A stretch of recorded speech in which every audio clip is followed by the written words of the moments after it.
যে ওই পীর সাহেব হুজুর জেকের করতেছে, মুরিদ জেকেরের জোশে সহ্য করতে না পারে মাইক ছিঁড়ে আবার টান দিয়ে উঠে ওই কাপড়ের উপর চলে গেছে। ও মনে করছে কাপড় শক্ত আছে, উপর দিয়ে আমি হাঁটি চলে যাবো না, ওটাও ভাঙি পড়েছে নে। দেখছেন নাকি? না না, আমি পীরের নাম বলতে বলি নাই তো, নাম বলতে যাবো কেন আমরা? এরকম অসভ্য হাজারো আছে। আল্লাহ তুমি তাদের হৃদায়ত আর সঠিক বুঝ দাও আল্লাহ। কুল্লু বিদাতিন দলালা, আমরা জানি সব বেদাতি গোমরাহি, কিন্তু হুজুররা বলে হাসানা সাইয়া, এটা একটা বিদাতকে বৈধ করার শব্দ। নাউজুবিল্লাহ পড়েন। একটা গুনাহকে বৈধ করার শব্দ। কুল্লু শব্দের অর্থ আপনি আমার থেকে শোনার দরকার নাই। মাদ্রাসায় লেখাপড়া করছে ক্লাস 5 পর্যন্ত, এমন যে কোনো ছেলেকে যদি বলেন এই বলো তো কাফলাম পেশ কুল লাম পেশ লু, কুল্লু মানে কি বলবিনি? সব, প্রত্যেক, মোট, তাই বলবিনি, এভরিথিং তাই বলবিনি। তো সব বিদাত যদি খারাপ হয়, আমার তো আলাদা করে আর 2 ভাগ করার কোনো দরকার আছে কি? বায়াত কি? বায়াত কার নিকট হতে হবে? বায়াত হতে হবে রাষ্ট্রপ্রধানের কাছে, সরকারের কাছে। কার কাছে? বোঝা যাচ্ছে নাকি? একজনের কাছে বায়াত হতে হবে, যিনি রাষ্ট্রপ্রধান। একজন রানিং অবস্থায় থাকা অবস্থায় আমি এই লোকের কাছে, ইনি প্রধান খলিফা, ইনার কাছে আমি বায়াত নেওয়ার পরে বিনা কারণে ছুটে গিয়ে যদি আমি মাঝের লোকটার কাছে বায়াত নেই, তাহলে আমি হত্যার যোগ্য আসামি। আর আপনারা যে বায়াতটা বুঝাইছেন, মিনিটে মিনিটে একটা একটা করে গ্যাপে গ্যাপে আল্লাহ নবীর ধর্ম আর এখন চলে না, আল্লাহ অসহায় হয়ে গেছে, নাউজুবিল্লাহ। এই জন্য ধর্মের দায়িত্ব খানকায় খানকায়, জায়গায় জায়গায়, মোড়ে মোড়ে একটা করে বসা রাখছে। আর যে রুমাল ছেড়ে দিবে, সবাই আমরা রুমাল ধরে ধরে বলবো আব্বা গো আমার কলব আমি লোয়া হুজুরের কলবে দিলাম আব্বা, এরপরে মেজো হুজুর, এরপরে দাদা হুজুর, এরপরে আদম আলাইহিস সালাম, এরপরে অমুক, বলতে বলতে বলতে বলতে আল্লাহ তোমার আরো সে মহল্লায় দিয়ে দিলাম। এটা শিক্ষিত মানুষকে হাসানো। এটা সাইন্টিফিক্যালি কোনো ব্যাখ্যা নাই যে মানুষের কাছে কলব সারি সারি দিবি আর ওখান থেকে রুমাল সারি দিয়ে কারেন্ট পাবি। এটা হয় না। যদিও রুমালে কেউ কারেন্টও পায় না। এটা কি পায় আমি বুঝলাম না। রুমালে কিন্তু কারেন্ট পায় না। ইমাম মাহাদি আলাইহিস সালাম আসলে আমরা কিভাবে বায়াত করব? হাত ধরে না, উনি বিশাল একটা রুমাল সারি দিয়ে দিবে, ওই রুমাল ধরে বলবো ইসা গো আমার কলব আমার আব্বা হুজুরের কলবে দিয়ে দিলাম, তাই বলবো। আমাদের কলব কার জন্য? সাব্বিত কলবি আলা দীনিক, আল্লাহ দিনের উপরে আমাদের কলবটা শক্ত করে দাও, ঠিক কিনা? রাষ্ট্রপ্রধানের কাছে বায়াত হবেন। সম্মিলিত জিকির কি রাসূল করেছেন? জীবনেও করেন নাই। কেউ যদি বলে করেছে, তাহলে আমার দলিল দিতে হবে না, উনি নিজে বলবে, তাই আমারটা টিকলো না। উনি বলতে হবে এই দেখেন নবীর হাদিসে পাইছি, আল্লাহ নবী জীবনে একবার বলছে আরো জোরে লা ইলাহা। এই জন্য সাহাবীরা সবাই বলছে ইল্লাল্লাহ। যদি একটা দিন প্রমাণ হয়, তাহলে আমি আগামী বছর এসে যদি আল্লাহ আমার হায়াতে রাখে, এমনি বেড়াতে এসে হলেও আমি ক্ষমা চেয়ে যাবো মানুষের কাছে। আর কথা আছে? আর জীবনে যদি প্রমাণ হয় আল্লাহ নবী মুখ দিয়ে পড়ছে সুবহানাল্লাহ, এইটা বলা দেখে দেখে আশারায় মুবাশশারা, জান্নাতের সুসংবাদ প্রাপ্ত হাজার হাজার আরো যত সাহাবায়ে কেরাম ছিল, একটা লোক নবীর সাথে সাথে পড়ছে সুবহানাল্লাহ, যদি প্রমাণ দিতে পারেন। ফুল উল্টা লাগতেছে না? জিকির হলো তার গতিতে করবে, যে যার মতো করে করবে। আল্লাহ নবী পড়তেছে সুবহানাল্লাহ, হতে পারে আবু বকর পড়তেছে আলহামদুলিল্লাহ, হতে পারে উমর রাদিয়াল্লাহু তাআলা আনহু পড়তেছে লা ইলাহা ইল্লাল্লাহ। যে যার মতো করে জিকির করতেছিল। একসঙ্গে বৈঠক করে জিকির মাহফিল নাম দিয়ে সম্মিলিত জোরে জোরে হু হু কুকু ইল্লাল্লাহ আর লাফঝাপ্পার এটা করেন নাই আল্লাহ নবী। মনে থাকবে কিনা? এবং আল্লাহ নবী বলেছেন আমি আমার আল্লাহকে যতটা ভালোবাসি তোমরা তত ভালোবাসো না, আমি আমার আল্লাহকে যত ভয় করি তোমরা তত ভয় করো না। সেই আল্লাহ রাসূল জীবনেও এই কামটা করে নাই, যা পরবর্তীতে ভারত, বাংলাদেশ, পাকিস্তান আমরা করতেছি।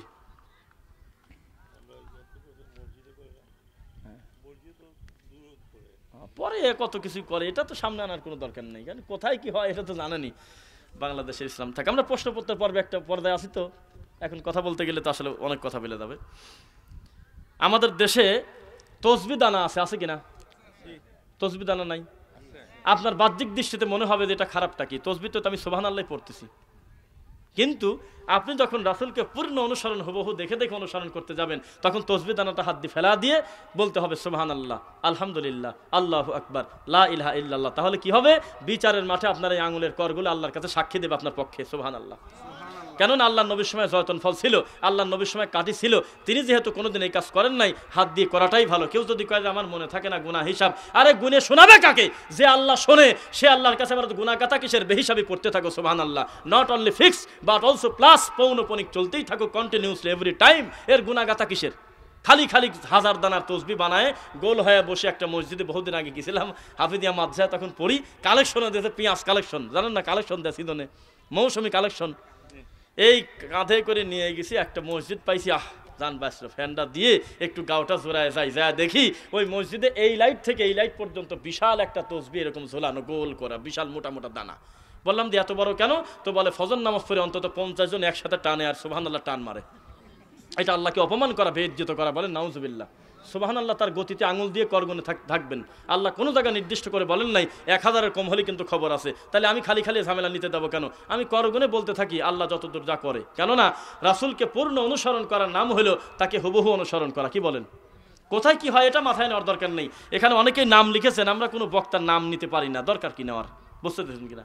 তার হিসাব সে দিবে, তবে ভুলটাকে আমরা ভুলই বলবো। কি বলেন? হাজারো অমিল থাকলেও ইনশাআল্লাহ পড়েন ইনশাআল্লাহ।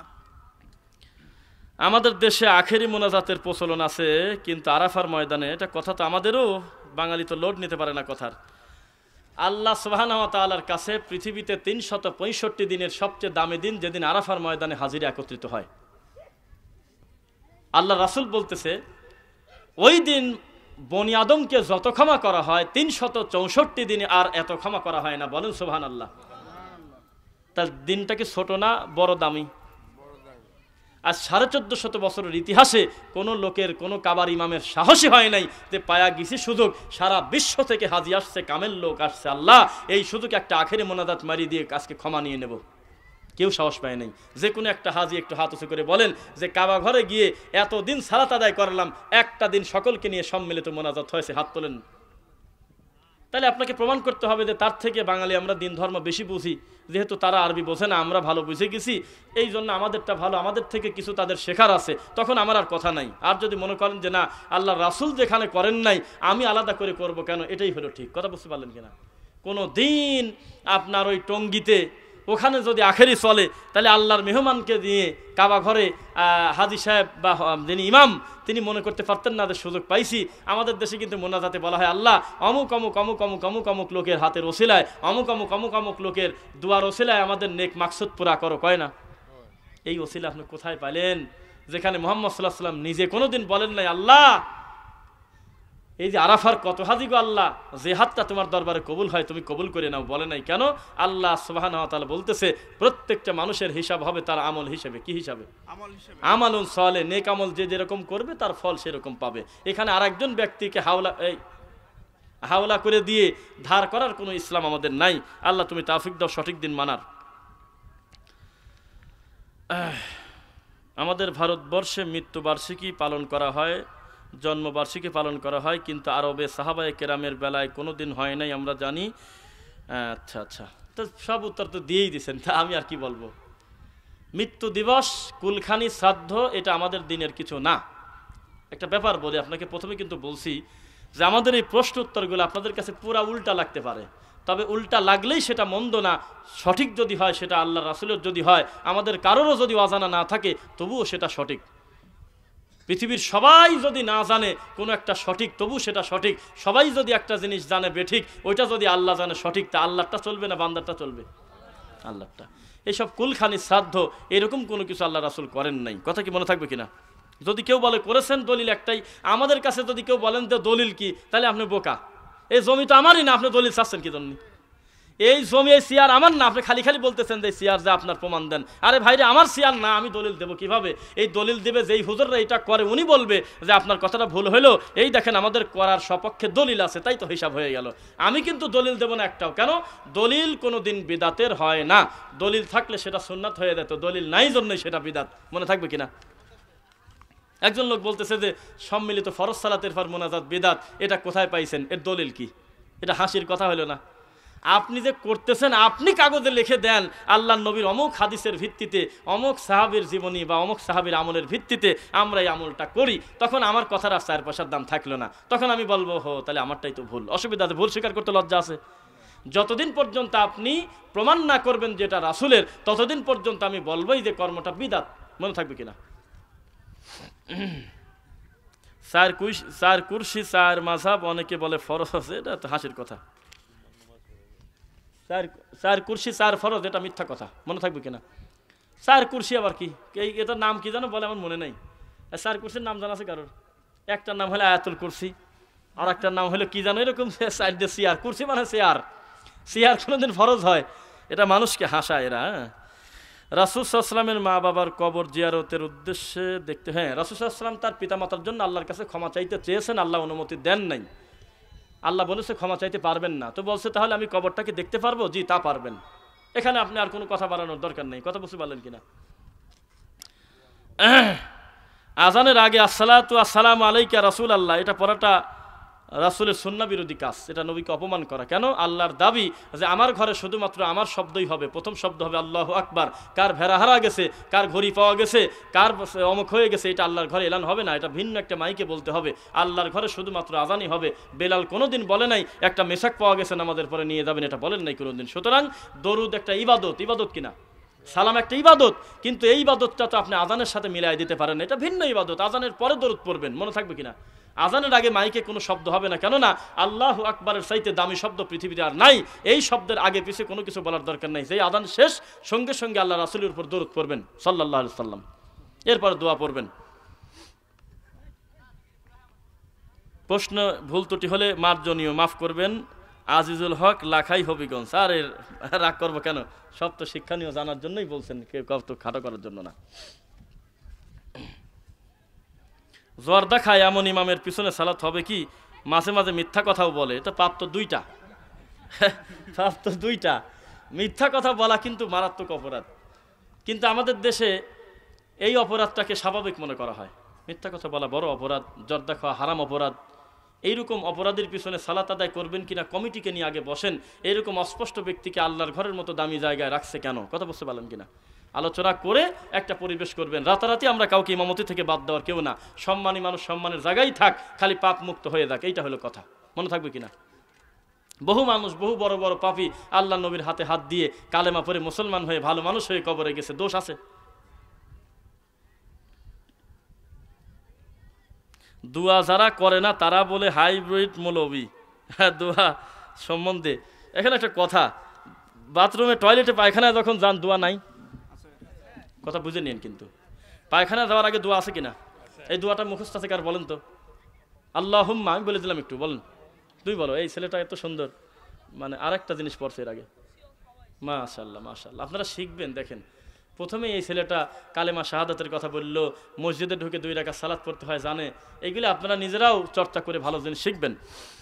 আল্লাহুম্মা ইন্নী আউযু বিকা মিনাল খুবুসি ওয়াল খাবাইস, এটা দোয়া না? কোন লোককে জীবনে হাত তুলে মুনাজাত করছেন, আল্লাহ গো, আল্লাহুম্মা ইন্নী আউযু বিকা মিনাল খুবুসি ওয়াল খাবাইস বিরহমাতিকা আরহামার রাহিমিন বলে বাথরুমে গেছেন? আল্লাহর ঘরে ঢোকার সময় দোয়া আছে কিনা? আল্লাহুম্মা আফতাহলি, বলেন না কেন, আবওয়াবা রাহমাতিক, আছে নাকি? কোনদিন কি বলছেন আল্লাহ হুম্মা আফতাহলি আবওয়াবা রাহমাতিক বিরহমাতিকা আরহামার রাহিমিন? তার মানে দোয়া মানেই কি মুনাজাত? আমি কিন্তু বুঝে নিচ্ছি আপনার থেকে কথা। দোয়া মানেই কি মুনাজাত? তা কিন্তু না। আর ভিতরের সালাতে মুনাজাত নাই? আছে। তা আমি আপনাকে বলতে চাচ্ছি, আর 40 বছর টয়লেটে যাচ্ছেন, আপনি একটা দিন আল্লাহর কাছে একটু মোনাজাত করে কাঁদলেন না, আল্লাহুম্মা ইন্নী আউযু বিকা মিনাল খুবুসি ওয়াল খাবাইস, কিন্তু আবার নিজেই বলতেছেন এটা একটা দোয়া। তার মানে প্রমাণ হয় দোয়া মানেই হাত তোলা না। বোঝা যাচ্ছে না কথা? দোয়া মানে দোয়া। এই যে আমি বসে আছি, এই বয়ানের শেষে একটা দোয়া পড়তে হয়, দেখি এই দোয়াটা কে জানে বলেন তো কি? একজন বলছে সুবহানাকা আল্লাহুম্মা ওয়া বিহামদিক। এখানে মুনাজাত করলে নবীকে অপমান করা হবে। রাসূল বলেছেন যে কোনো মজলিসের, যে কোনো বৈঠকের শেষে কেউ যদি মুখ দিয়ে পড়ে সুবহানাকা আল্লাহুম্মা ওয়া বিহামদিক আশহাদু আল্লা ইলাহা ইল্লা আনতা আস্তাগফিরুকা ওয়া আতুবু ইলাইক, তাহলে মজলিসে বসে মানুষ হিসেবে যত ভুল হয়েছে মোট ক্ষমা করে দেব। এটা একটা দোয়া। তাহলে কি দোয়া মানেই কি মুনাজাত? কিন্তু আমাদের দেশে ধোঁকা দেওয়া হচ্ছে এইভাবে, কয় দোয়া কি নাই? এরা দুয়ার বিরুদ্ধে বলে, আরে বাবা দোয়া রাত দিন করা যায়, দোয়া আবার নিষেধ করছে কে? আমরা বলেছি সকল মিলে একসাথে এইভাবে করা যায় কিনা, এইটা হলো কথা। দোয়ার আবার দোষ কি? দোয়া তো করতেই হবে, ডানে বামে সালাম ফেরানোর সাথে সাথে দোয়া আছে, মুনাজাত নাই। কথা কি বুঝতে পারলেন কিনা? দোয়ার কোনো দোষ নাই, খবরদার দোয়াকে কেউ কটাক্ষ করবেন না। দোয়া হলে একটা